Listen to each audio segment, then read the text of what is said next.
looks like.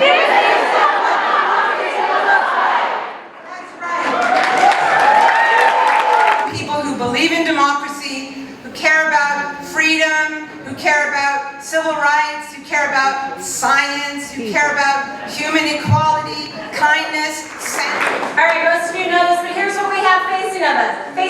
Violent insurrectionists pardoned.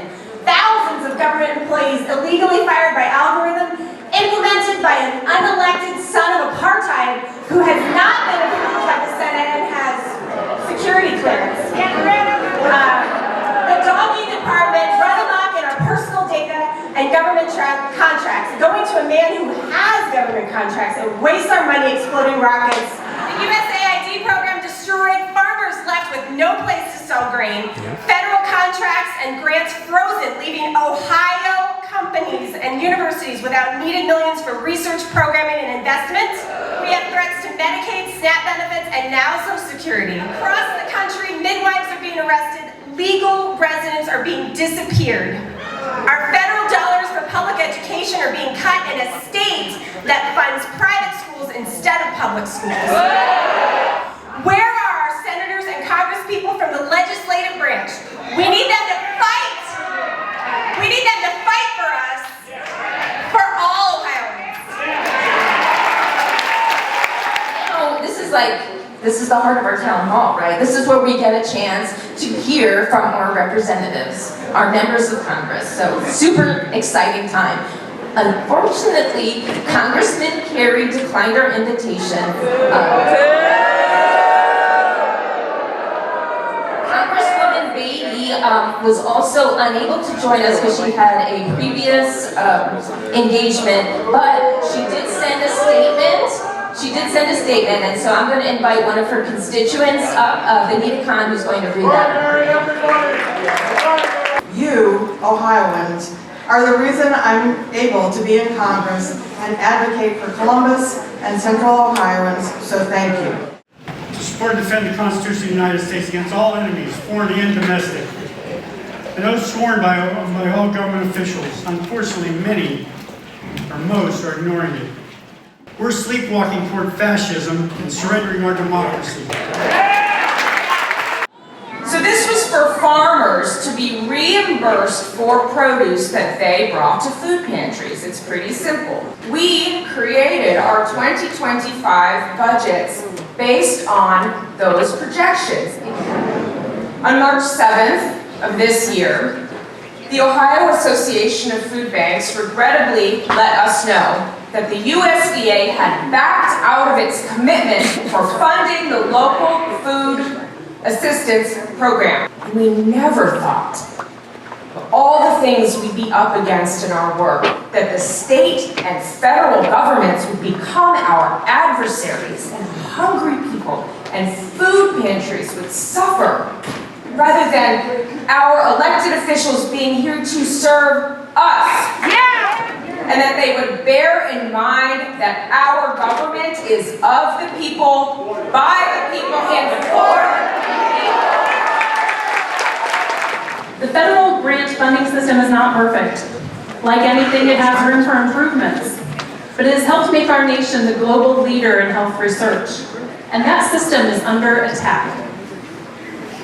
Simply put, this administration is attempting to dismantle the NIH from the inside out. Lives will be lost and people will suffer, especially the most vulnerable among us. If this gutting of the NIH is allowed to continue, we will lose a generation of scientists. Medicaid is here for us because we built that system. We, the people of the United States, said in 1965, it's time to create Medicare and Medicaid.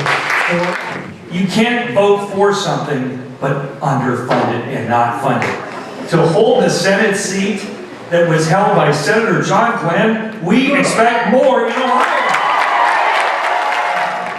It's really important by design, there is chaos that is making us feel paralyzed and unable to do anything, and it is really, really important in all of that chaos that we find the things that we're comfortable doing and pay attention and do those things. Because if there are all of us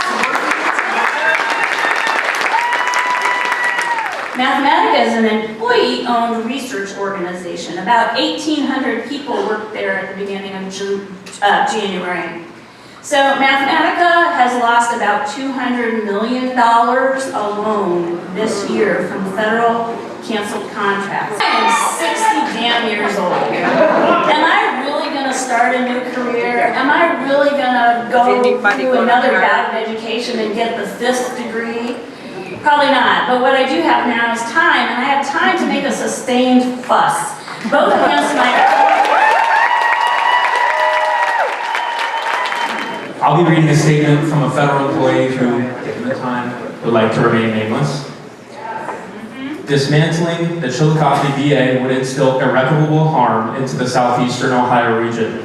It is paramount that we, as citizens, employees, veterans, a society, recognize the danger of the time we live in. In times of adversity, people show their truest selves.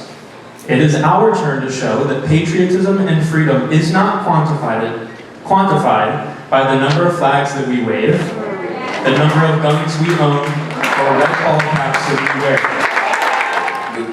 First of all, I need to tell you what agencies AFGE represents. We represent every federal agency within the federal government except for the Postal Service and the IRS,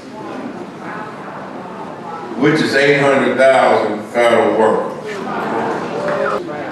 Mr. Senator, what we want you to do, we want you to do your job.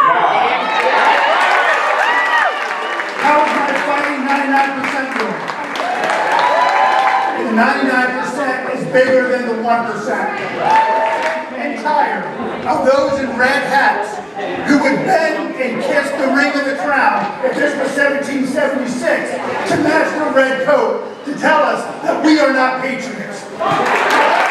Tell me what a patriot looks like. Tell me what a patriot looks like. Tell me what a patriot looks like. Tell me what a patriot looks like.